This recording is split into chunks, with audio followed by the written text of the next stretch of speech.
नमस्कार। आज हम एक ऐसी संस्था की परतों को खोलने जा रहे हैं जो हमारे लोकतंत्र की एक तरह से धुरी है, भारत का सर्वोच्च न्यायालय। हाँ। हमारे पास जो स्रोत हैं वो बताते हैं कि ये सिर्फ देश की सबसे बड़ी अदालत नहीं है, बल्कि ये संविधान का रक्षक है, नागरिकों के अधिकारों की ढाल है और कभी-कभी सरकार के लिए एक आईना भी। बिल्कुल। तो आज हमारा मकसद है इसकी ताकतों, इसकी बनावट और भारतीय लोकतंत्र में इसकी असली जगह को समझना। और ये समझना इसलिए भी जरूरी है क्योंकि सुप्रीम कोर्ट की कहानी असल में भारत के लोकतंत्र के सफर की कहानी है। अच्छा। ये वो संस्था है जो तय करती है कि संविधान में लिखे गए शब्द सिर्फ अक्षर ना रहें, बल्कि आम नागरिक की जिंदगी में हकीकत बने। ये सरकार की ताकत पर लगाम लगाती है और ये पक्का करती है कि देश किसी व्यक्ति की मर्जी से नहीं बल्कि कानून के राज से चले। तो चलिए बिल्कुल शुरुआत से शुरू करते हैं, कहानी शुरू करते हैं कि आखिर ये संस्था बनी कैसे। जी। इसकी स्थापना 26 जनवरी 1950 को हुई, ठीक उसी दिन जब भारत का संविधान लागू हुआ। इसमें एक मुख्य न्यायाधीश होते हैं और उनके साथ 33 और न्यायाधीश। हाँ, कुल 34 न्यायाधीश। लेकिन जो बात मुझे दिलचस्प लगी वो ये है कि ये एक साथ कई किरदार निभाता है। बिल्कुल। इसे आप 3 मुख्य किरदारों में देख सकते हैं। पहला, ये एक रेफरी की तरह है। रेफरी? हाँ, जब केंद्र और राज्यों के बीच या 2 राज्यों के आपस में किसी बात पर ठन जाए, मान लीजिए पानी के बंटवारे पर या किसी कानून को लेकर, अच्छा। तो ये उनके बीच का विवाद सुलझाता है। इसे तकनीकी भाषा में संघीय न्यायालय या फेडरल कोर्ट कहते हैं। तो ये एक तरह से केंद्र और राज्यों के बीच अंपायर का काम करता है। सही कहा। लेकिन आपने संविधान की व्याख्या की भी बात की, ये तो बहुत बड़ी शक्ति है। इसका मतलब तो ये हुआ कि संविधान में जो लिखा है उसका असली मतलब वही है जो सुप्रीम कोर्ट कहता है। आपने बिल्कुल सही नब्ज पकड़ी है और यहीं से इसकी असली ताकत शुरू होती है। अच्छा। ये इसका दूसरा और शायद सबसे महत्वपूर्ण किरदार है संवैधानिक न्यायालय का। ये तय करता है कि संसद का बनाया कोई कानून या सरकार का कोई फैसला संविधान के दायरे में है या नहीं। और तीसरा, ये देश की सबसे बड़ी अपील की अदालत है। मतलब अगर कोई हाईकोर्ट के फैसले से खुश नहीं है तो आखिरी उम्मीद सुप्रीम कोर्ट ही है। सुप्रीम कोर्ट ही है। ठीक है, तो ये तो हुई इसकी भूमिका। लेकिन इन भूमिकाओं को निभाने वाले जज, उन्हें चुनता कौन है? हमारे स्रोत बताते हैं कि नियुक्ति राष्ट्रपति करते हैं, लेकिन एक कोलेजियम सिस्टम के जरिए। हाँ। ये सिस्टम क्या है? कोलेजियम सिस्टम एक, आप कह सकते हैं, एक अनूठी व्यवस्था है जो न्यायपालिका की आजादी को बनाए रखने के लिए बनाई गई है। इसमें भारत के मुख्य न्यायाधीश और सुप्रीम कोर्ट के 4 सबसे सीनियर जज होते हैं। यही पैनल नामों की सिफारिश सरकार को भेजता है और सरकार उन्हीं नामों पर मोहर लगाती है। तो इसका मूल विचार ये है कि जजों को चुनने में सरकार का दखल कम से कम हो। बिल्कुल। ताकि वे बिना किसी एहसान या दबाव के काम कर सकें। और जज बनने की योग्यताएं भी काफी सख्त हैं। भारत का नागरिक होना तो जरूरी है ही। हाँ, और साथ में कम से कम 5 साल किसी हाई कोर्ट में जज या 10 साल वकील रहा हो। लेकिन एक बात में मुझे चौंकाया। कौन सी? कि राष्ट्रपति किसी ऐसे व्यक्ति को भी जज बना सकते हैं जो कभी वकील या जज रहा ही ना हो, सिर्फ इसलिए कि वो कानून के बड़े ज्ञाता हैं। हाँ, प्रावधान तो है। क्या ऐसा कभी हुआ है? ये तो एक वाइल्ड कार्ड एंट्री जैसा लगता है। हाँ, ये प्रावधान है, लेकिन इसका इस्तेमाल बहुत ही कम हुआ है।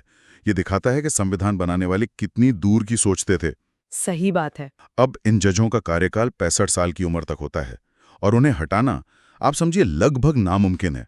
नामुमकिन? हाँ, प्रक्रिया इतनी जटिल है जिसे महाभियोग देते हैं कि आज तक कोई भी सुप्रीम कोर्ट का जज इस प्रक्रिया से हटाया नहीं गया है। तो हमने ये तो समझ लिया कि इन जजों को हटाना लगभग नामुमकिन है, जो उन्हें निडर बनाता है। जी।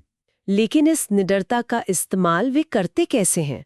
यहीं पर बात आती है सुप्रीम कोर्ट की शक्तियों की, जो वाकई में बहुत व्यापक हैं। और इन शक्तियों का मकसद एक ही है, संविधान की रक्षा करना। जैसे कि हमने पहले बात की, राज्यों के बीच के विवाद सुलझाना इसका मूल अधिकार क्षेत्र है। लेकिन आम नागरिक के लिए जो सबसे बड़ी ताकत है वो है अनुच्छेद 32 के तहत मिली शक्ति। हाँ, हमारे स्रोतों में इसे संविधान की आत्मा और हृदय कहा गया है।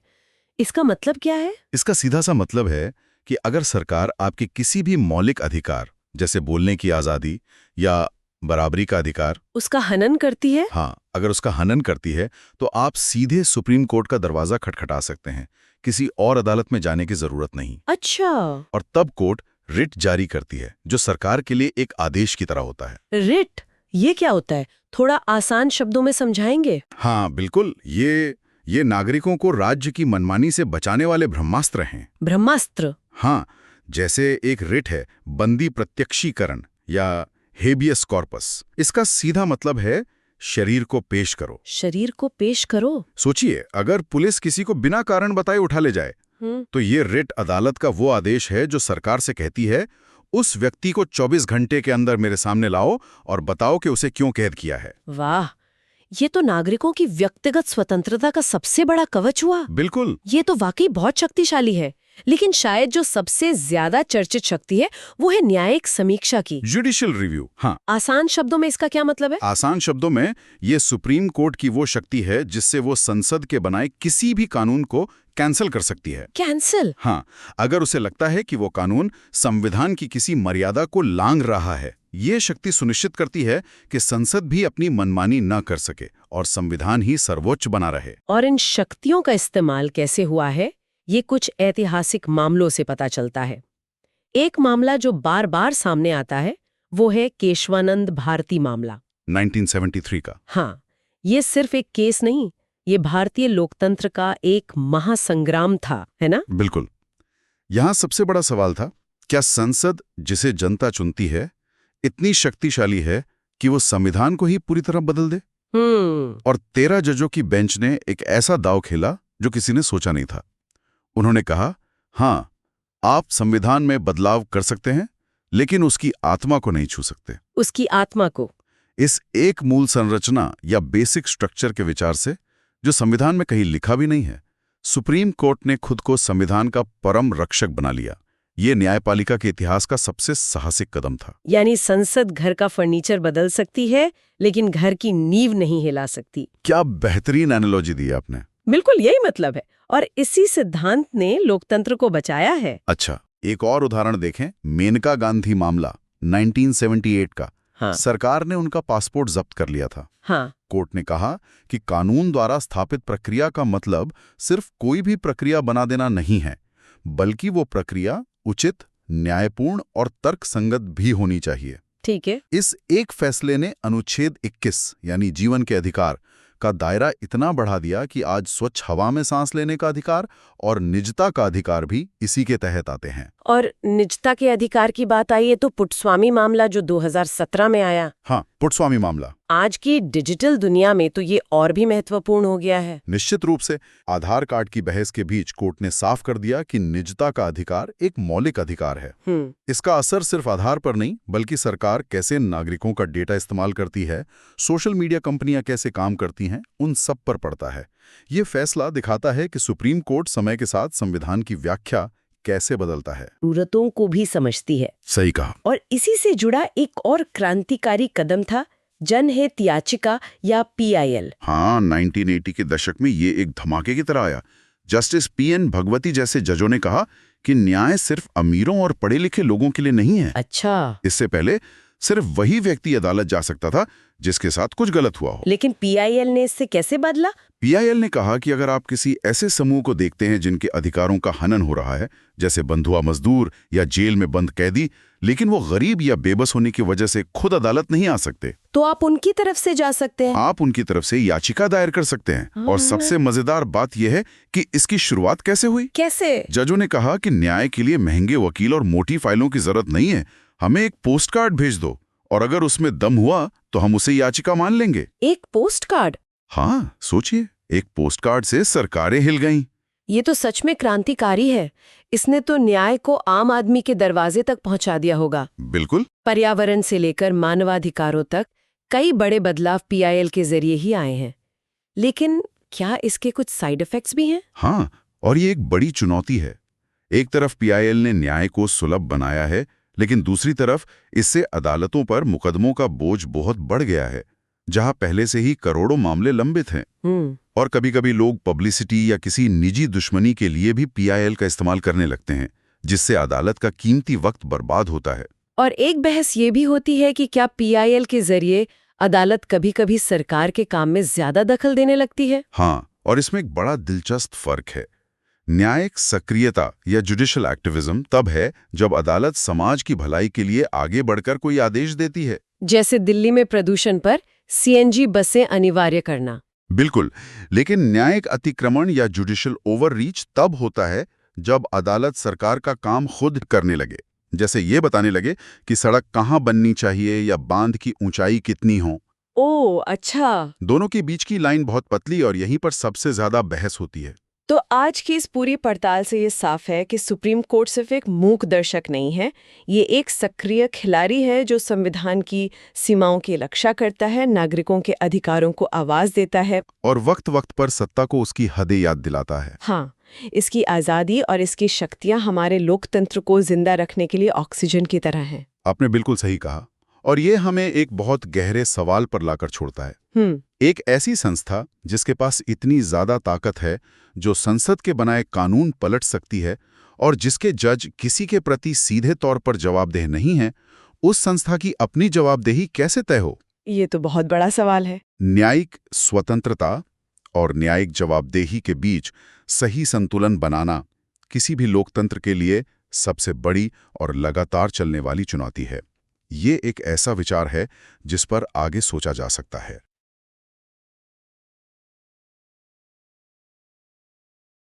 आज हम भारत की न्याय व्यवस्था के एक ऐसे हिस्से की बात करने वाले हैं जो शायद सुप्रीम कोर्ट जितना सुर्खियों में नहीं रहता, लेकिन आम नागरिक की जिंदगी पर जिसका असर कहीं ज्यादा सीधा और गहरा होता है। हम बात कर रहे हैं उच्च न्यायालयों की, यानी हाई कोर्ट्स की। ये वो अदालतें हैं जो राज्यों में आप कह सकते हैं न्याय का सबसे बड़ा किला है, और जब भी हमारे अधिकारों पर कोई आंच आती है ना, तो ये पहली और सबसे मजबूत ढाल बनकर खड़ी होती हैं। बिल्कुल, और हमारे पास जो स्रोत हैं वो दिखाते हैं कि हाईकोर्ट सिर्फ निचली अदालतों और सुप्रीम कोर्ट के बीच की एक कड़ी नहीं है, इनकी अपनी एक स्वतंत्र और बहुत बहुत शक्तिशाली पहचान है। और इसका जिक्र संविधान के अनुच्छेद 214 से लेकर 231 तक में हमें मिलता है। तो आज की हमारी इस चर्चा का मिशन साफ है। हम इन संवैधानिक प्रावधानों के पीछे के क्यों और कैसे को समझेंगे। ये जानने की कोशिश करेंगे कि हाई कोर्ट की शक्तियां एक आम इंसान के लिए क्या मायने रखती हैं और क्यों इन्हें लोकतंत्र का एक जरूरी पहिया माना जाता है। तो चलिए इस दिलचस्प दुनिया में उतरते हैं। अच्छा, तो सबसे पहले एक बहुत ही बुनियादी सवाल से शुरू करते हैं, जो अक्सर लोगों के मन में आता है। भारत में जितने राज्य हैं, क्या उतने ही हाई कोर्ट भी हैं? वो one state one high court वाला फॉर्मूला है क्या? ये एक बहुत बहुत स्वाभाविक सवाल है, और इसका जवाब सच कहूं तो थोड़ा घुमावदार है। अच्छा। हाँ, देखिए, संविधान का जो अनुच्छेद 214 है, वो तो ये कहता है कि प्रत्येक राज्य के लिए एक उच्च न्यायालय होगा। तो पहली नजर में तो लगता है कि हाँ, बिल्कुल होना चाहिए। हर राज्य के लिए एक हाईकोर्ट होना ही चाहिए। लेकिन हमारे संविधान बनाने वाले बहुत दूरदर्शी थे। उन्होंने संसद को ये शक्ति दी कि वो कानून बनाकर 2 या 2 से अधिक राज्यों या किसी केंद्र शासित प्रदेश के लिए एक साझा यानी कॉमन हाईकोर्ट भी बना सकती है। अच्छा, तो ये अनिवार्य नहीं है। ये तो बहुत प्रैक्टिकल सोच है, और इसके कुछ उदाहरण भी तो हैं हमारे सामने। जैसे पंजाब और हरियाणा का एक ही हाई कोर्ट है जो चंडीगढ़ में है, और गुवाहाटी हाई कोर्ट तो कमाल ही है। वो असम, नागालैंड, मिजोरम और अरुणाचल प्रदेश, इन 4 राज्यों का काम देखता है। बिल्कुल, और बॉम्बे हाई कोर्ट को देखिए। हाँ, जिसके अधिकार क्षेत्र में महाराष्ट्र के साथ साथ गोवा और केंद्र शासित प्रदेश भी हैं, है ना? हाँ, बिल्कुल, दादरा और नगर हवेली और दमन और दीव भी आते हैं। इसके पीछे की वजह अक्सर प्रशासनिक और वित्तीय होती है। छोटे राज्यों के लिए एक नया हाईकोर्ट बनाना और उसे चलाना काफी खर्चीला और जटिल हो सकता है। तो एक साझा हाईकोर्ट से संसाधनों का बेहतर इस्तेमाल होता है। तो संरचना तो समझ आ गई, लेकिन ये खाली इमारतों से तो नहीं बनती। इसमें जो जज बैठते हैं वो कहाँ से आते हैं? हाँ, who gets to sit in these powerful chairs? हाँ, और ये फैसला कौन करता है? ये पूरी प्रक्रिया का सबसे महत्वपूर्ण और अक्सर बहस का केंद्र रहने वाला हिस्सा है। अनुच्छेद 217 के अनुसार हाईकोर्ट के जजों की नियुक्ति भारत के राष्ट्रपति करते हैं। अच्छा। लेकिन वो ये फैसला अकेले नहीं लेते। एक पूरी परामर्श प्रक्रिया होती है। इसमें भारत के मुख्य न्यायाधीश यानी सीजेआई, उस राज्य के राज्यपाल, और अगर किसी जज की नियुक्ति हो रही है मुख्य न्यायाधीश के अलावा, तो उस हाईकोर्ट के मुख्य न्यायाधीश से भी सलाह ली जाती है। ये कोलिजियम शब्द बहुत सुनने में आता है, खासकर न्यूज़ में जब जजों की नियुक्ति पे बहस होती है। ये आखिर है क्या? क्या इसका जिक्र संविधान में है? बहुत अच्छा सवाल पूछा। कोलिजियम सिस्टम शब्द का जिक्र संविधान में कहीं भी नहीं है। ये सिस्टम सुप्रीम कोर्ट के कुछ फैसलों के जरिए मतलब समय के साथ विकसित हुआ है। हाई कोर्ट में नियुक्ति के लिए जो कोलिजियम होता है उसमें भारत के सीजेआई और सुप्रीम कोर्ट के 2 सबसे वरिष्ठ जज शामिल होते हैं। ये कोलिजियम नाम की सिफारिश सरकार को भेजता है और न्यायिक परंपरा के अनुसार इन सिफारिशों को मानना सरकार के लिए लगभग अनिवार्य होता है। तो मतलब न्यायपालिका ही न्यायपालिका में नियुक्तियां करती है ताकि बाहरी दबाव कम से कम हो। और इन पदों के लिए योग्यताएं क्या हैं? क्या कोई भी अनुभवी वकील जज बन सकता है? इसके लिए 2 मुख्य योग्यताएं हैं। पहला, व्यक्ति भारत का नागरिक हो और दूसरा, उसे कम से कम 10 साल का न्यायिक अनुभव हो। मतलब या तो वो 10 साल तक किसी जज के पद पर रहा हो या फिर उसने कम से कम 10 साल तक किसी हाई कोर्ट में वकालत की हो। अरे वाह, मतलब ये कोई एंट्री लेवल जॉब नहीं है। 10 साल का अनुभव तो मिनिमम रिक्वायरमेंट है। इससे पता चलता है कि इन पदों पर कितनी गंभीरता और विशेषज्ञता की जरूरत होती है। निश्चित रूप से ये पद बहुत बड़ी जिम्मेदारी वाले हैं और ये योग्यताएं सुनिश्चित करती हैं कि वहां पहुंचने वाले लोग कानून की गहरी समझ और अनुभव रखते हों। एक सवाल जो मेरे मन में हमेशा आता है, ये जज कितने समय तक अपने पद पर रहते हैं? क्या ये कोई लाइफ टाइम अपॉइंटमेंट है जैसे हम अमेरिका में देखते हैं? नहीं नहीं, भारत में ऐसा बिल्कुल नहीं है। यहाँ हाई कोर्ट के जो जज हैं वो 62 साल की उम्र में रिटायर होते हैं। 62? हाँ, 62। और ये एक दिलचस्प बात है कि सुप्रीम कोर्ट के जजों की रिटायरमेंट उम्र 65 साल है। अच्छा, 3 साल का फर्क है। जी, इस अंतर पर भी मतलब कई बार बहस होती है कि क्या हाई कोर्ट के जजों की रिटायरमेंट उम्र भी बढ़ाई जानी चाहिए। और 62 साल की उम्र से पहले हाँ, क्या किसी जज को उनके पद से हटाया जा सकता है? मान लीजिए अगर कोई जज अपने पद का दुरुपयोग करे या काम करने में अक्षम हो। हाँ, उन्हें हटाया जा सकता है, लेकिन ये प्रक्रिया इतनी ज्यादा कठिन है कि इसे लगभग नामुमकिन माना जाता है। इसे आम भाषा में महाभियोग या इम्पीचमेंट कहते हैं और ये प्रक्रिया वैसी ही है जैसी सुप्रीम कोर्ट के जज या राष्ट्रपति को हटाने के लिए होती है। अच्छा। इसके सिर्फ 2 ही आधार हो सकते हैं, साबित हुआ दुर्व्यवहार या अक्षमता। और इसे करता कौन है? संसद? इसे सिर्फ संसद कर सकती है। प्रस्ताव को लोकसभा के कम से कम 100 सदस्य या राज्यसभा के 50 सदस्यों का समर्थन चाहिए होता है। फिर एक जांच समिति बनती है और अगर समिति आरोपों को सही पाती है तो संसद के दोनों सदनों में उस प्रस्ताव पर वोटिंग होती है और उसे पास करने के लिए विशेष बहुमत चाहिए होता है। विशेष बहुमत मतलब सदन के कुल सदस्यों का बहुमत और उपस्थित और मतदान करने वाले सदस्यों का 2/3 बहुमत। कहने का मतलब है कि एक हाईकोर्ट जज को हटाना लगभग नामुमकिन है और शायद सही भी है। कोई नहीं चाहेगा कि जज इस डर में काम करें कि सरकार एक बिल पास करके उन्हें हटा देगी। बिल्कुल। ये सारी प्रक्रियाएं मुश्किल से हटाना, सैलरी का फिक्स होना, ये सब एक ही तरफ इशारा कर रही हैं, जजों को आजाद रखना। बिल्कुल, और ये लोकतंत्र की बुनियाद है। सोचिए अगर जज सरकार के दबाव में या किसी अमीर और शक्तिशाली व्यक्ति के दबाव में फैसले देने लगें तो क्या होगा? संविधान ने इसीलिए न्यायपालिका की स्वतंत्रता के लिए ये सेफ्टी वॉल्स बनाए हैं।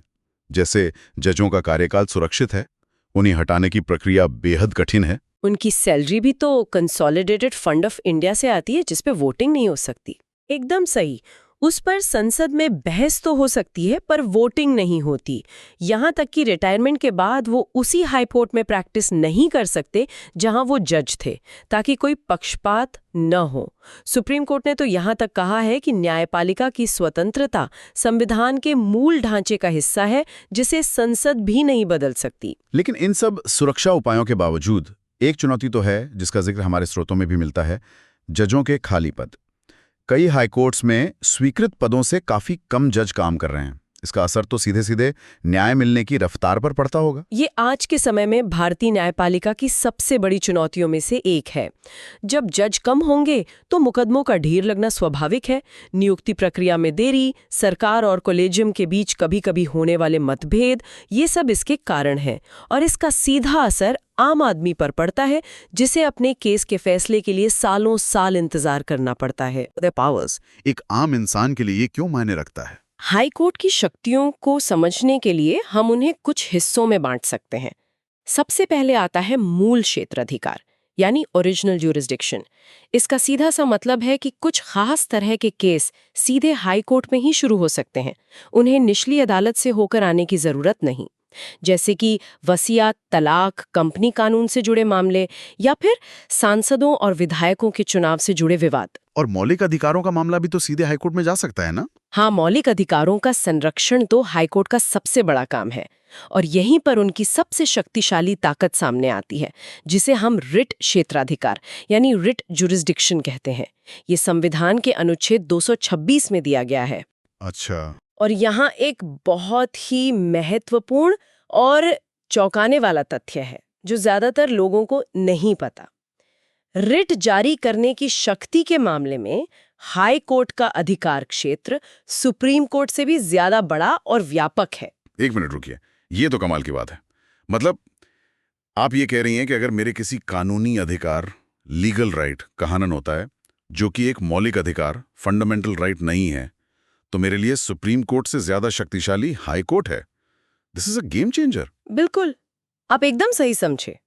देखिए, सुप्रीम कोर्ट जो है वो अनुच्छेद 32 के तहत सिर्फ और सिर्फ मौलिक अधिकारों के उल्लंघन पर ही रिट जारी कर सकता है, लेकिन हाई कोर्ट अनुच्छेद 226 के तहत मौलिक अधिकारों के साथ साथ किसी भी अन्य उद्देश्य यानी एनी अदर पर्पस के लिए भी रिट जारी कर सकता है।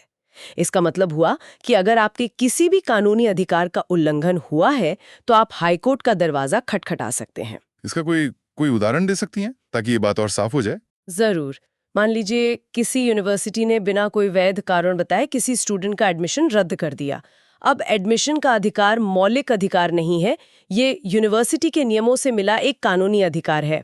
ऐसे में वो स्टूडेंट सुप्रीम कोर्ट नहीं जा सकता, लेकिन वो हाई कोर्ट जाकर परमादेश यानी मैंडमस रिट की मांग जरूर कर सकता है, जिसमें कोर्ट यूनिवर्सिटी को आदेश देगा कि वो अपने नियम का पालन करें। अच्छा। या मान लीजिए सरकार ने किसी का ड्राइविंग लाइसेंस गलत तरीके से कैंसिल कर दिया, तो भी आप हाई कोर्ट जा सकते हैं। ये शक्ति हाई कोर्ट को जमीनी स्तर पर अन्याय के खिलाफ एक बहुत बड़ा हथियार बनाती है। और ये 5 तरह की रेट्स होती हैं ना?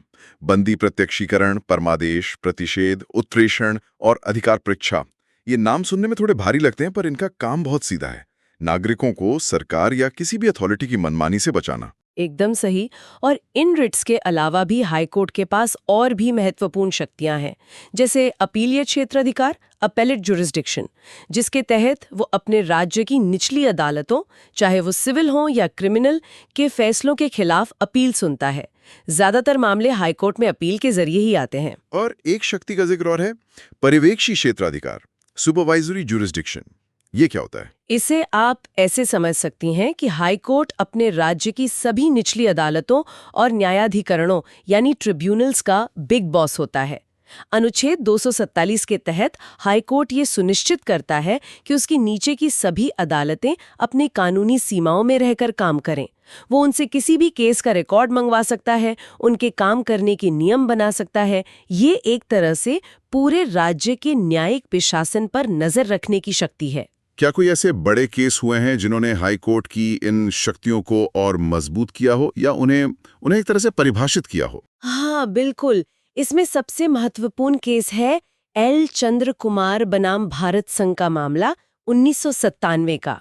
इस ऐतिहासिक फैसले में सुप्रीम कोर्ट ने कहा कि अनुच्छेद 226 और अनुच्छेद 32 के तहत हाई कोर्ट और सुप्रीम कोर्ट की न्यायिक समीक्षा यानी जुडिशियल रिव्यू की शक्ति संविधान के मूल ढांचे का हिस्सा है। इसका मतलब ये है कि संसद कानून बनाकर भी इस शक्ति को छीन नहीं सकती। ये एक बहुत बड़ा फैसला था जिसने न्यायपालिका की स्वतंत्रता और शक्ति को अभेद्य बना दिया। और जजों की नियुक्ति को लेकर भी तो एक बहुत चर्चित केस था। हाँ, वो था एसपी गुप्ता बनाम भारत संघ का मामला 1981 का, जिसे फर्स्ट जजेस केस भी कहा जाता है। इसी केस के बाद से जजों की नियुक्ति और तबादले की प्रक्रिया पर एक बहुत बड़ी राष्ट्रीय बहस शुरू हुई और यहीं से धीरे धीरे कॉलेजियम सिस्टम के विकास की नींव पड़ी। इन केसों से पता चलता है कि हमारी न्यायपालिका कैसे समय के साथ खुद को विकसित करती रही है। तो अगर हम इन सब बातों को समेटें तो ये साफ है कि हाईकोर्ट सिर्फ एक अपीलीय अदालत नहीं है। ये मौलिक और कानूनी अधिकारों का रक्षक है, राज्य की सभी निचली अदालतों का नियंत्रक है और संविधान का प्रहरी भी है। आपने बिल्कुल सही सारांश दिया। सबसे बड़ी बात यह है कि हाई कोर्ट न्याय को आम लोगों के करीब लाता है। हर किसी के लिए दिल्ली जाकर सुप्रीम कोर्ट में केस लड़ना संभव नहीं है। हाईकोर्ट ये सुनिश्चित करता है कि न्याय सिर्फ एक दूर की अवधारणा न रह जाए, बल्कि हर राज्य में लोगों की पहुंच में हो। ये न्याय के विकेंद्रीकरण यानी डिसेंट्रलाइजेशन का सबसे अच्छा उदाहरण है। आज की इस गहरी और दिलचस्प चर्चा का समापन करते हुए हम कह सकते हैं कि हाई कोर्ट्स भारतीय लोकतंत्र और हमारी न्याय प्रणाली की वो मजबूत रीढ़ हैं जो राज्य स्तर पर संविधान की आत्मा की रक्षा करते हैं और ये सुनिश्चित करते हैं कि किसी भी नागरिक की आवाज अनसुनी ना रह जाए। और श्रोताओं के लिए एक विचार छोड़कर जाते हैं। ये सोचना दिलचस्प है कि यदि हमारे संविधान निर्माताओं ने हाई कोर्ट्स को अनुच्छेद 226 के तहत इतनी व्यापक रिट शक्तियां नहीं दी होती, वो शक्तियां जो सुप्रीम कोर्ट से भी ज्यादा हैं, तो राज्य स्तर पर एक आम नागरिक के कानूनी और मौलिक अधिकारों की रक्षा की पहली पंक्ति कितनी कमजोर हो जाती। सत्ता के संतुलन और एक मजबूत लोकतंत्र के लिए हाईकोर्ट की ये असाधारण शक्ति क्यों इतनी ज्यादा महत्वपूर्ण है? नमस्कार। हम सबने कभी न कभी ये सुना है फिल्मों में या असल में सी यू इन कोर्ट। हाँ, कोर्ट में देख लूंगा। बिल्कुल, लेकिन जब कोई ये कहता है तो वो किस कोर्ट की बात कर रहा होता है? आज हमारे पास भारतीय राजनीति पर एक किताब का चैप्टर है जो इसी सवाल की गहराई में जाता है। अच्छा। और हम आज सुप्रीम कोर्ट या हाई कोर्ट की बड़ी बड़ी बहसों की बात नहीं करेंगे। नहीं, हम वहां जाएंगे जहां भारत के शायद 90% से ज्यादा मुकदमे लड़े जाते हैं। हाँ, जमीनी स्तर पर। जमीनी स्तर पर सबऑर्डिनेट कोर्ट्स यानी हमारी जिला और तहसील की अदालतें। और ये चर्चा बहुत बहुत जरूरी है, क्योंकि जब भी न्याय में देरी की बात होती है तो असल में हम इन्हीं अदालतों की बात कर रहे होते हैं। सही बात है। सुप्रीम कोर्ट और हाई कोर्ट तो एक पिरामिड की चोटी जैसे हैं। नींव तो यही हजारों अदालतें हैं। एक आम इंसान का भरोसा न्याय पर वो इन्हीं अदालतों के कामकाज से बनता या बिगड़ता है। बिल्कुल सही कहा। तो चलिए इस सिस्टम की बनावट को ही समझना शुरू करते हैं। सबसे पहले स्वतंत्रता। एक जज बिना डरे फैसला कैसे दे सकता है? हाँ, सबसे बड़ा सवाल। तो संविधान ने इन्हें आजाद रखने के लिए एक तरह का सुरक्षा कवच बनाया है। हाँ। और इस किताब के मुताबिक इसमें 3 मुख्य बातें। पहली, जजों को चुनेगा कौन? दूसरी, उन पर कंट्रोल किसका होगा? और तीसरी, उन्हें सरकारी दखल से कैसे बचाया जाएगा? बिल्कुल। और इन 3 सवालों के जवाब में ही पूरी कहानी छिपी है। पहले सवाल पर आते हैं, नियुक्ति। हाँ, अपॉइंटमेंट। जिले का जो सबसे बड़ा जज होता है, डिस्ट्रिक्ट जज, उसकी नियुक्ति राज्य का गवर्नर करता है। लेकिन यहाँ एक बहुत बड़ा लेकिन है। गवर्नर यह फैसला अकेले नहीं ले सकता, उसे उस राज्य के हाई कोर्ट से सलाह लेनी ही होगी। अच्छा, तो ये अनिवार्य है? हाँ, ये संविधान के अनुच्छेद 233 में साफ लिखा है। और दूसरे जजों की भर्ती में भी पब्लिक सर्विस कमीशन के साथ साथ हाई कोर्ट की बहुत बड़ी भूमिका होती है। मतलब सरकार अपनी मर्जी से किसी को भी जज नहीं बना सकती? नहीं। हाई कोर्ट एक फिल्टर की तरह काम करता है। लेकिन यहाँ एक सवाल है, मान लीजिए नियुक्ति हो गई, जज कुर्सी पर बैठ गया, उसके बाद तो उस पर दबाव आ सकता है? कोई स्थानीय नेता, कोई अफसर? हाँ, ये बहुत अच्छा सवाल है, क्योंकि हाई कोर्ट तो राजधानी में है। वो दूर किसी जिले के जज पर रोज रोज कैसे नजर रखेगा? बिल्कुल। और यहीं पर उस सुरक्षा कवच का दूसरा और सबसे मजबूत हिस्सा काम आता है, अनुच्छेद 235। अनुच्छेद 235 ये कहता है कि जिला और उससे नीचे की सभी अदालतों पर पूर्ण नियंत्रण सिर्फ और सिर्फ हाई कोर्ट का होगा। पूर्ण नियंत्रण, इसका क्या मतलब हुआ? इसका मतलब है कि किसी जज का प्रमोशन कब होगा, उसका ट्रांसफर कहाँ होगा, या अगर उसने कोई गलती की है तो उस पर क्या एक्शन लिया जाएगा। ये सारे फैसले सिर्फ हाई कोर्ट करेगा, राज्य सरकार इसमें दखल नहीं दे सकती। अच्छा, तो ये बात है। इसका मतलब अगर कोई स्थानीय नेता किसी जिला जज को धमकाए कि मेरा काम करो वरना तुम्हारा ट्रांसफर करा दूंगी, हाँ बिल्कुल, तो जज कह सकता है कि ये आपके हाथ में है ही नहीं। ठीक। ये एक बहुत बड़ा मनोवैज्ञानिक कवच है। हाँ। जज को पता है कि उसका करियर हाई कोर्ट के हाथ में है, किसी नेता या मंत्री के नहीं। इसलिए शायद किताब में उसे एक लाइन पर बहुत जोर दिया गया है। कौन सी? अधीनस्थ न्यायालयों की स्वतंत्रता के बिना न्यायपालिका की स्वतंत्रता अधूरी है। बिल्कुल, इसका असली मतलब यही है। अगर जिला जज ही डर गया तो समझिए न्याय वहीं खत्म हो गया। फिर हाई कोर्ट और सुप्रीम कोर्ट की आजादी का कोई मतलब नहीं रह जाता, क्योंकि 90% लड़ाई तो जिला कोर्ट में ही है। कमाल है। ये तो हुई पर्दे के पीछे की व्यवस्था। लेकिन अगर हम कोर्ट के दरवाजे से अंदर जाएं तो हमें क्या दिखता है? मतलब ये अदालतें होती कितने तरह की हैं? हाँ, ये समझना बहुत जरूरी है। मोटे तौर पर जिले में न्याय व्यवस्था 2 हिस्सों में बटी है। 2 हिस्सों में। एक है दीवानी यानी सिविल मामले। जैसे जमीन जायदाद के झगड़े। हाँ, जमीन जायदाद, पैसों का लेन देन, तलाक, परिवार के मामले। और दूसरी तरफ है फौजदारी यानी क्रिमिनल मामले। चोरी, मारपीट, हत्या। हाँ, इस तरह के अपराध। बिल्कुल। और दोनों के लिए अदालतों का ढांचा अलग-अलग है। चलिए पहले क्रिमिनल साइड को समझते हैं। अगर कोई गंभीर अपराध हो जैसे मर्डर, तो केस कहाँ से शुरू होता है? देखिए, सबसे निचले स्तर पर होते हैं न्यायिक magistrate, first class, second class. अच्छा। छोटे मोटे अपराधों की सुनवाई ये करते हैं। लेकिन अगर मामला गंभीर है जैसे हत्या या डकैती, तो वो सीधा जिले की सबसे बड़ी फौजदारी अदालत में जाता है, जिसे कहते हैं सेशंस कोर्ट। हाँ, सेशंस कोर्ट। और सेशंस जज के पास उम्र कैद से लेकर फांसी तक की सजा देने का अधिकार होता है। फांसी की सजा? ये तो बहुत ही बड़ा फैसला है। क्या सेशंस जज का फैसला ही आखिरी माना जाता है? नहीं, और यहीं सिस्टम का एक और चेक इन बैलेंस दिखता है। वो क्या? सेशंस कोर्ट अगर किसी को मृत्युदंड देता भी है, तो उस सजा पर तब तक अमल नहीं हो सकता जब तक उस राज्य का हाई कोर्ट उस फैसले की पुष्टि न कर दे। मतलब हाईकोर्ट की मोहर जरूरी है। हाँ, ये एक जरूरी सुरक्षा कवच है, ताकि ये पक्का हो सके कि किसी की जान लेने जैसे बड़े फैसले में कोई भी चूक ना हुई हो। ये तो एक तरह का डबल चेक हो गया। बहुत अहम जानकारी है ये। अच्छा, और दीवानी मतलब सिविल मामलों की तरफ क्या व्यवस्था है? वहां भी ऐसी ही सीढ़ीनुमा व्यवस्था है। सबसे नीचे होते हैं मुंसिफ या सिविल जज जूनियर डिवीजन, उनके ऊपर सबऑर्डिनेट जज या सिविल जज सीनियर डिवीजन, और इन सबके ऊपर जिले की सबसे बड़ी दीवानी अदालत होती है डिस्ट्रिक्ट जज की। एक मिनट, अभी हमने फौजदारी में सेशंस जज की बात की और अब दीवानी में डिस्ट्रिक्ट जज की। क्या ये 2 अलग-अलग लोग हैं? यही तो सबसे दिलचस्प बात है। क्या ये एक ही व्यक्ति होता है। अच्छा। जब वही जज दीवानी मामलों की सुनवाई करता है तो उसे डिस्ट्रिक्ट जज कहते हैं, और जब वही जज गंभीर फौजदारी मामलों के लिए बैठता है तो उसे सेशंस जज कहा जाता है। अरे वाह, मतलब एक ही व्यक्ति के पास 2 जिम्मेदारियां हैं। बिल्कुल। वो जिला स्तर पर पूरी न्यायपालिका का मुखिया होता है। हो सकता है सुबह वो जमीन का झगड़ा सुलझाएं और दोपहर में किसी मर्डर केस की सुनवाई करें। ये तो वाकई एक बहुत बड़ी जिम्मेदारी है। तो हमने ये समझा कि कागज पर सिस्टम कितना मजबूत है, लेकिन जमीनी हकीकत, जमीनी हकीकत, तारीख पे तारीख वाला जो डायलॉग है, वो सिर्फ मजाक तो है नहीं। नहीं, वो करोड़ों लोगों की सच्चाई है। और किताब में 4 बड़ी एक दूसरे से जुड़ी समस्याओं का जिक्र है। 4 बड़ी समस्याएं। पहली और सबसे बड़ी, मुकदमों का अंबार, केस बैकलॉग।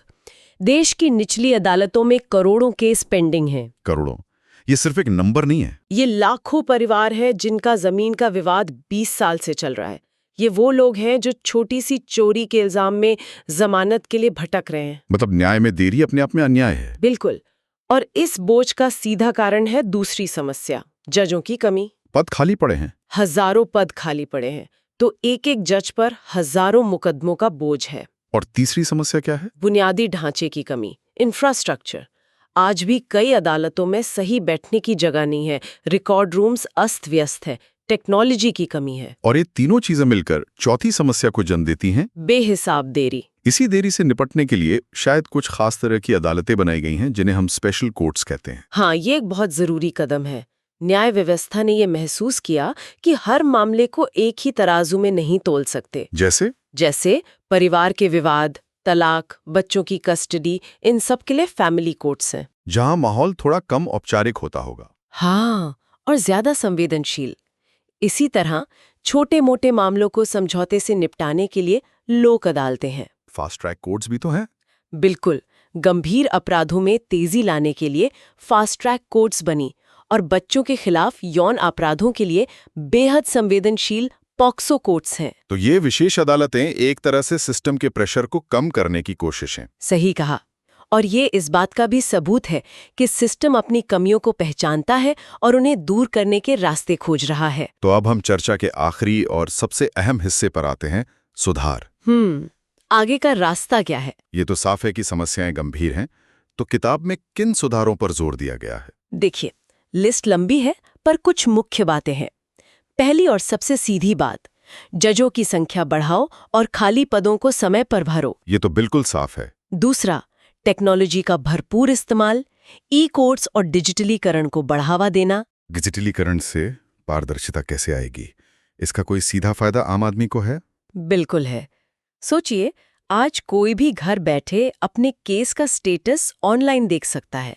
अगली तारीख कब है, पिछली सुनवाई में क्या हुआ। अच्छा, हाँ। हर छोटी बात के लिए वकील या कोर्ट के क्लर्क पर निर्भर नहीं रहना पड़ता। इससे बेवजह की देरी और शायद भ्रष्टाचार भी कम होता है। दोनों कम होते हैं। ये एक ऐसा सुधार है जो आम आदमी को सिस्टम के सामने ज्यादा ताकतवर महसूस कराता है। और शायद जजों की ट्रेनिंग का भी जिक्र है। हाँ, ये तीसरा महत्वपूर्ण सुधार है। कानून बदल रहे हैं, नई टेक्नोलॉजी आ रही है, नए तरह के अपराध हो रहे हैं। जैसे साइबर क्राइम? बिल्कुल। जजों को इन सब से अपडेटेड रखना बहुत जरूरी है। उनकी नियमित ट्रेनिंग होनी चाहिए ताकि न्याय की क्वालिटी बेहतर हो। तो आज की इस पूरी बातचीत से जो तस्वीर उभर रही है वो ये है कि ये जो निचली अदालतें हैं ये हमारी न्याय व्यवस्था की धड़कन है। बिल्कुल, रीढ़ की हड्डी है। ये वो जगहें हैं जहां कानून किताबों से निकलकर आम आदमी की जिंदगी को छूता है। इन्हीं का मजबूत होना ये तय करता है कि देश में कानून का राज सिर्फ एक जुमला है या एक हकीकत है। हाँ, एक हकीकत है। बिल्कुल। और निष्कर्ष के तौर पर एक सवाल मैं छोड़ना चाहूंगी जिस पर हम सबको सोचना चाहिए। जरूर। हमने जजों की कमी, मुकदमों के बोझ, इंफ्रास्ट्रक्चर, इन सब सुधारों की बात की। ये सब सिस्टम की जिम्मेदारी है। हाँ। लेकिन क्या न्याय में देरी का कारण सिर्फ प्रणाली की ये कमियां हैं, या इसमें कहीं ना कहीं मुकदमों को जानबूझकर लंबा खींचने की हमारी अपनी प्रवृत्ति भी एक भूमिका निभाती है? ये सोचने वाली बात है। हाँ। एक समाज के तौर पर हम त्वरित न्याय की संस्कृति को बढ़ावा देने में क्या योगदान दे सकते हैं ताकि अदालतें सिर्फ तारीख देने की जगह बनकर ना रह जाएं, बिल्कुल, बल्कि सच में न्याय देने का मंदिर बने।